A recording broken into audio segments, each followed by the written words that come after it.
When searching for the right HVAC contractor, keep these important things in mind. The time it takes an HVAC contractor to respond to your initial phone call or inquiry is usually a good indication of how prompt they'll be when it comes to your installation or service.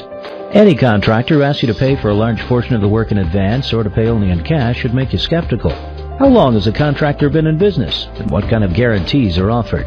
The following are 3 vital tips to help you find an HVAC contractor that's right for you. 1. Always make sure the contractor has a proper license and insurance in place before starting your work. 2.